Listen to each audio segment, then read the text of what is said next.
Skënderbeu, pasi lëvdroi si jo më mirë për ndjenjat dhe dashurinë e veçantë që tregonin ndaj tij, ndërsa po bënte gati gjërat që duheshin për një ndeshje të tillë, u tha: "Mos e dhënë Zoti i Madh e i vërtet shok, që gjersa kjo e djathtë ime të jetë zonja ta mbaj shpatën dhe gjersa në trup të më vloj një fuqi e tillë.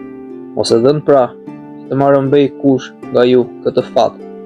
Sido që të më jetë shkruar, ruajini këto shërbime për tjetër herë, të më shikoni plak dhe me besim jo të mjaft në forcat e mia. Tani, përkundrazi, duhet të runi më fort që të mos tregoni armiq të lëvdis me shqetësimin e madh që kini për shpëtimin tim. Me të vërtet, çdo të thot kundërshtari, sikur unë t'ju angarkoj juve, ashtu siç e kërkoni, këtë detyrë të rrezikshme. Asgjë tjetër, vetëm se unë i bëj bisht. E se pohoj haptazi, frikën time, duke ndjerë veten se s'mund të barazohem me të, sepse këto detyra duhet ta dini se dikur s'kan qenë vetëm për njerëzit e thjeshtë, por edhe për kapetanët. Mos ka qenë vallë turp për Aleksandrin ndeshja e tij plot lavdi me Piron, mbretin e indianëve. Mos të vjetërt ja kanë quajtur për të met Piros dy luftimin me kapetanin Pantak, po flas pastaj këtu për Marcellatët, për Torkuatët, e për Korvianët, të cilët u kanë dhënë dërmën kundërshtarëve, provokonjësve me lavdi të madhe për vete dhe për qytetarët e vet.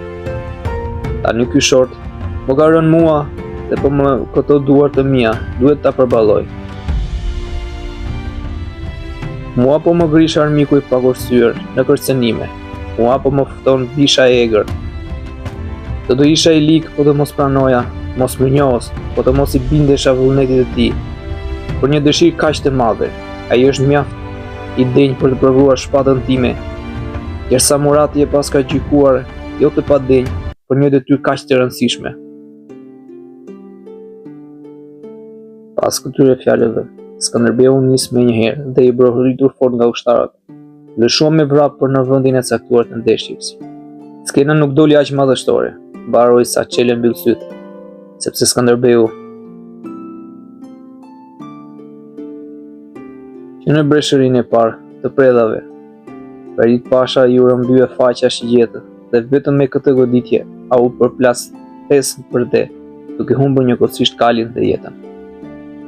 Skënderbeu, pasi e laku fomën dhe plaçkën e armikut, që dirgje i vrar, thye më të shpejt tek të vetët dhe urdhëroi që t'ia fillonin luftës të gjithë dhe të përdoritin betejën nga çdo anë.